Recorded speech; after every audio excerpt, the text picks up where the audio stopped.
Welcome back to On Air with Cash, where we bring you up close and personal with today's most exciting voices in film, television, and culture. I'm your host, Kash Hovey, and today we have a very special guest joining us today. Please welcome Samuel L. Pierce. Thank you. Thank you for having me on. Samuel, great to have you on the show. I know I met you just before the holidays. Yeah, so I remember I met you. We were on the ice, and I actually come from inline speed skating, which is what the movie's all about. Back in the 90s, I was a kid. Gretzky was here, just got with the Kings. Huge thing for us. Everyone was roller hockey, the Mighty Ducks movies. And then when I met you, I understand you came from the inline skating world. And I just remembered we had a group of mutual friends and colleagues, and you and I just hit it off. And then you were telling me about your movie. And I was so impressed. I mean, I couldn't believe how old you were. And then you've already wrote, produced, and starred, and we're going to be celebrating next week at the premiere. Yeah, I know. It's insane how fast it's come. That was something that was like 3-4 months ago, right? Right. Yeah, no, it came up fast on us, but we decided to do the premiere actually earlier that day. Like that was just when talks the premiere came up, so it was kind of new to me and a bit of like, oh wow, we're actually doing this. So it's exciting. 1 week away. How did this come about? I mean, tell the audience, how old are you again? May 8th, on the day of the premiere, is my 19th birthday. Okay. Oh, wow. So this is a double celebration. You're 19 years old. You got this big premiere. How did this happen so fast? And then for you to be able to write, direct, and star in a movie at your age. It's so fascinating and inspiring. What was this journey like for you? So I've always been interested in movies, starting from when I was 4 or 5 years old. I was trying to make stop motion things of figurines or Legos, how a lot of people start. And then at the school I went to, we were able to do school projects where we could film things. So I would find some way to make our school project a movie, and I'd get people to film things with the school iPads and everything. And then that kind of carried on. And when the pandemic happened, there was a silence. I had a film mentor from this school who did some film work and commercial work, and he kind of gave me the basics. But I realized during the pandemic, I didn't want to let the pandemic stop me from pursuing what I wanted to do. So I took that spare time I had and I wrote my first feature script. Was actually meant to be a short film, and then it became a web series mid-filming. And then I realized at the end we had enough for an hour and 20-minute movie. Oh, wow. So I was just like, well, let's make this a movie. So that was my first feature film. And then the second one was an 80s style comedy, because I really enjoyed watching Ferris Bueller's Day Off and all those fun movies in the 80s. So don't use, you said it. Yeah, exactly. So I wanted to recreate that. So I got two of my friends from Stadium Theater Department, they have amazing actors from there. So we all three starred together, and those two really added to a comedic timing for it, which I think made the movie work very well. And then after that, I was like, okay, I'm going to start making my third movie, because I was in one movie a year at this point. I was going into my junior year. Yep, junior year. So I started writing a speed skating movie, because I got into speed skating when I was 13, a bit later than most people. I was at a birthday party for an orthodontist thing. Okay. So I saw someone on those skates and I wanted to do it so bad, I remember. So I decided, okay, I'll go to speed class. And I just kind of went from there. And then I found out it's the rink where Passons West, Apollo Ono, and a bunch of Winter Olympians in speed skating started. And from there, I was kind of hooked to it. So I met a few other people. I kind of got taken under their wing and trained up a little bit. And I think I did pretty good for when I started at it. And then I was like, I'm going to make a movie about it, because there was one made, but it was a Hindi movie, I believe. And it didn't really have any adult skaters. It was 8-9-year-old skaters on the track. So this is the first movie to actually incorporate the senior pro division of inline speed skating, and a lot of top speed skaters in the world actually are in the movie. And so, what was this process like getting the right people to back the project, to get the right actors involved, and to really make this happen and bring it to life? Yeah, so I kind of stuck with a team from the pandemic of friends I dragged into film and made them all learn things.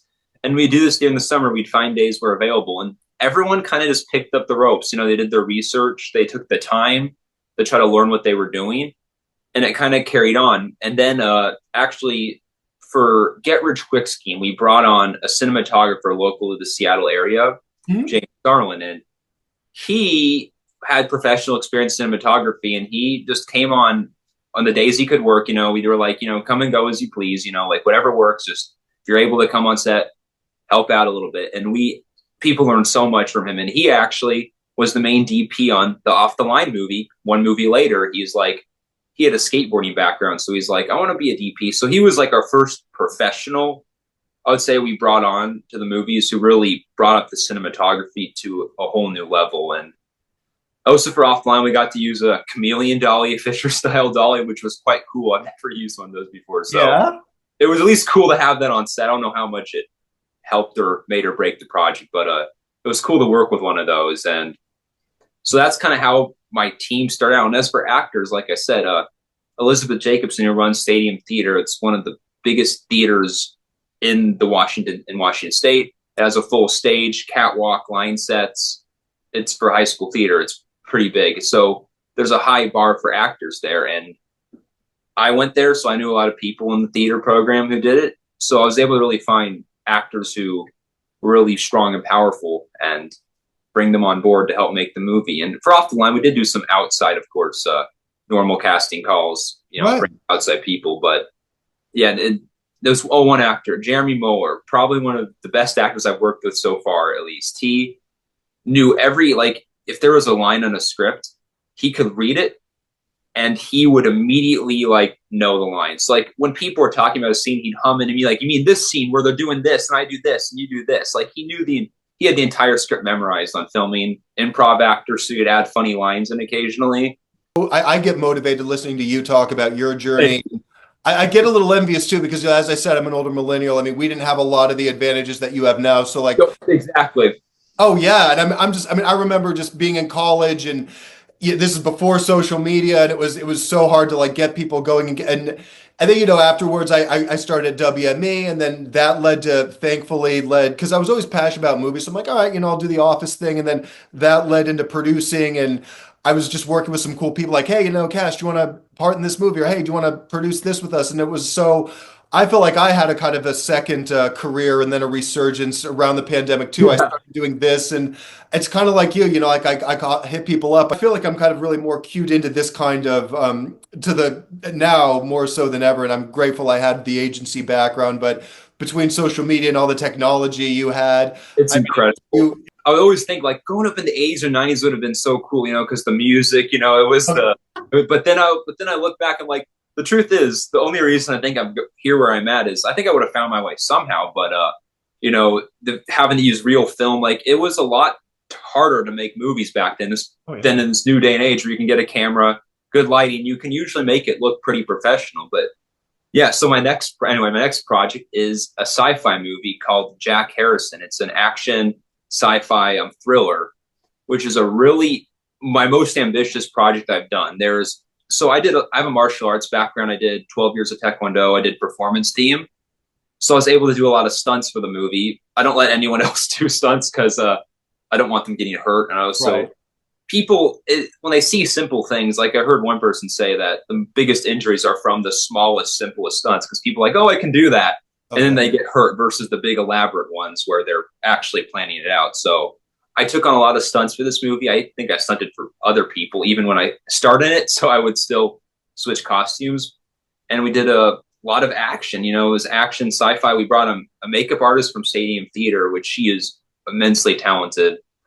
And so we were able to get those cool makeup effects on, and the movie's pretty proud of it. And actually, there's going to be a teaser shown at the end of the movie at the premiere, which I'm really excited for people to see, to kind of what's coming next. So that's done being shot. It's the rough cut's done. So now we're going into audio mixing. Our first time bringing on a professional audio mixer for it, and VFX. We have a VFX team, Jason Kresisicki, who I believe is how you pronounce his name, but he's in Austria. Mm-hmm. And they're all students too, but they're on their last year. So they're dividing up the shots for the project to take on get some experience and hopefully be part of something, a big project, knock on wood, hopefully. Love it. And that thing you were saying too about making movies in the 80s and 90s, because it's that was the era I was born in. And then before we really had a lot of the technology that's come out in the last 15, 20 years, it was that was still the model when I was your age and even a little younger. I grew up in entertainment, so everyone's like, oh yeah, Cash, you want to Yeah, I did some acting and modeling and stuff, and I booked a few things, went to college, but I mean, it was still, and of course there was like computers. It was like, I think the MySpace and Facebook just got started. So it's like that Yeah. era. And we're all like, so there were new interactive ways of communicating and gridding stuff together. But I know what you mean, where, I mean, I definitely went through a phase when I was your age. I had like long, like Jim Morrison hair, then I like bleached it blonde. It's like, oh yeah, I went through like a whole like 80s rocker phase. And everything, and I just loved all those movies. And my friends always thought, oh, it would be so cool to live in that era. And you look at those movies and there's such touchstones in your life, but then you're like, wow, there was only like a select few of people that. I mean, no, I mean there were, and but it's what's interesting too is I go to a lot of the cons, and there were so many people who, were in prominent movies who have a fan base, and then they're having this new resurgence in their careers with like the spin-offs and other if they have Yeah. like a horror film background. So I think that's really the cool thing is a lot of those things that inspired us have stayed with us, and then it's given a lot of people who came from that era another chance to rejuvenate their careers. Yeah, like I've noticed like tons of reboots starting from older movies. I mean, this isn't his old movie, but the original, like the Jango Fett actor, he got a new Disney Plus show where he did his Boba Fett show. Like everyone, it's nice to see like these actors who like play very small roles in older movies. Like that was in '80s, that was like 2000s, but Right. still they're getting their chance again because they have these fan bases because they made smaller characters great characters, and people love that. Oh, definitely. I know. And it's just so cool when I go. It's funny because, you go to these, even some of these events that you and I go to, and then sometimes there's just like a character you said who just was a scene stealer in the 80s or 90s, and you like, Yeah. they're like they're like, oh my God, no way. I can't believe I just met that. Or even when I started at WME, I was in the voiceover department, and there were a lot of actors who came from shows and series that I grew up with. And I'm like, I can't believe they're real. They're here in the studio with us, and I'm recording with them. No, it was a bit surreal. Like my first event going to just being used to these people I've watched on TV. And Yeah. kind of got, I've kind of gotten a little bit used to it now, where it's not like, oh my God, is that they're real people? Oh, And so, totally. Yeah. yeah, I've kind of finally moved on from that part. I'm just like, oh, they've done a great work, but I'm not like, I don't think of them as like this mythical thing anymore, like I thought growing up. They're all just actors, working their Yeah. best. Definitely. Oh man, yeah, I'm just so proud of you. And I have your current project. We're seeing the new project and the trailer. And then where do you see yourself like in the future? Like, is there anyone you'd like to collaborate with personally, or like another story or a genre that you want to take on? So I really want to expand if the sci-fi movie does well, I would want to potentially look into sequels, building a series off of it. And then I have another one actually in the work, which is another 80s style movie. I'm kind of going back to where I started with this, except hopefully trying to bring in some resources, from distribution and trying to get that movie maybe more seen. I started my electroshock productions when I was 13 years old. Actually, I registered it with the state because I was worried about someone stealing the name, but that's a whole other story. I didn't know quite, but so I started my production company young, and then I've always just been trying to build a slate of films for it. And then the Random Media partnership.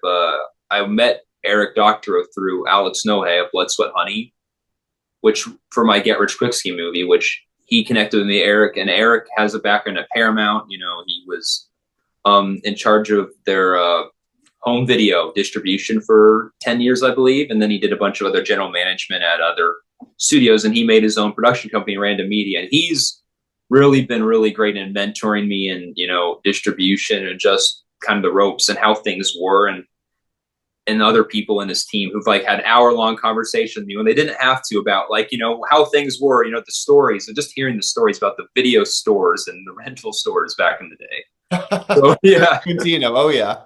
yeah, I know that. So I've heard a lot of stories, and it's just really fun to hear that stuff and kind of know the history and the roots of the industry. So they have been a great help to me in my career. Love it. And I'm probably from their generation because I can remember Blockbuster videos, and Yeah. that was like my library when I was a kid. I just remembered even there I was 8, and there were just movies that you just get drawn to stuff or actors that you think are gonna that are special. Like like there's a classic movie, but that was how I learned who actors were. I'd read the back, and even before I was old enough to watch certain movies, it was always in the back of my head. So then when I started, with each chapter of my life when I was at a phase, and then movies always kind of come to me with what I'm going through. It's just amazing, like I'll just watch a movie like, oh my gosh, this is something I'm going through right now. So I always feel like movies are always there's always a purpose to why I see something. And growing up, now I can just look up anything I want on Google or Is find there's so much access, and then and you can find all these stories, but like I'm probably like as old as these guys who you're talking about. So I remember going to Blockbuster, and it would just be like two guys like us would just be having a conversation, then you'd tell me a story, and we weren't like on our iPhones Googling and trying to be like, oh, let me fact check this, do this. It was just kind of yeah, no, you couldn't. And like, yeah, like a lot of people, I don't think my age and me included, will never know what it was like to go Friday night. You go to the Blockbuster trying to find the movie to watch. I've heard those stories, and oh it's yeah. like a special experience. Like with record stores, you'd get Yes. your record, you'd read the back of it while listening to it. Yeah. Oh gosh, no, that was our childhood. I mean, yeah, Friday night we'd get Blockbuster, Domino's, order pizza, and it was stay up all night watching movies. It was the best. Yeah. Yeah, but you guys got it a lot better, so enjoy your time. I enjoy it too. Begin working with people who know a lot more than me, bring on other producers who can really help kind of show me the ropes and figure out how to merge in this indie film to kind of studio and make that work. So that's where I kind of see myself in 10 years. I'm trying to build my production company up and hopefully collaborate with other production companies and studios where I can learn and try to build a strong slate of movies to go down. Man, well, dude, I am so pumped for you. And I mean, just listening to you talk, you're so passionate about it and you've done it. I still can't believe you're not even 20 years old yet. And the stuff that you've already accomplished, I know that you're going to get to where you want to get in life. Is there anything that you would like to shout out to your fans? Well, I just want to like really break down, like a lot of people, when I first tell them the story, they immediately assume I was born in Los Angeles. I had parents who were in the industry, which I don't at all. And I just kind of tell them, like, I just did step by step. I look at everything. If you try to look at a whole goal, like, this is what I want to do 5 years, and you look at all that you have to do, it gets so overwhelming. So I think I tell people, do one step, every day, just do one thing closer to your goal. And then 5 years later, it's actually kind of amazing when I look back at how much I've done in 5 years. Because I went one movie or like one scene, one movie at a time. And it adds up over time. Oh, absolutely. No, and you're not alone. I mean, I've had different chapters of my career. I thought I was going to be a producer, agent. Then it was, but you have to try a bit of everything. And it's like, you knew exactly and you had success at your age. It's only going to go higher from here. And so, dude, I am so glad to be on this journey with you. I can't wait to see you again in person and celebrate. Yeah. We're going to celebrate your 19th and the release at the premiere. Follow Samuel L. Pierce on social media. He's on Instagram and catch us at the premiere Thursday night, May 8th. It's going to be a party because we're celebrating this man's 19th birthday. Not many people know about that yet. They do now. We have a premiere and a birthday to celebrate on Thursday, May 8th. Come down to LA Live, party with us. It's where we host Kash Hovey and Friends every November. And then you can get the worldwide release via Random House Media on May 13th. Samuel, again, congratulations, mad props on everything you got going on. And I can't wait to see you again. I can't wait to see you in person, celebrate, and see where your career takes you next, my man. Thank you so much. It's exciting to see you too. We'll have a party there. Yeah. Yeah. Good.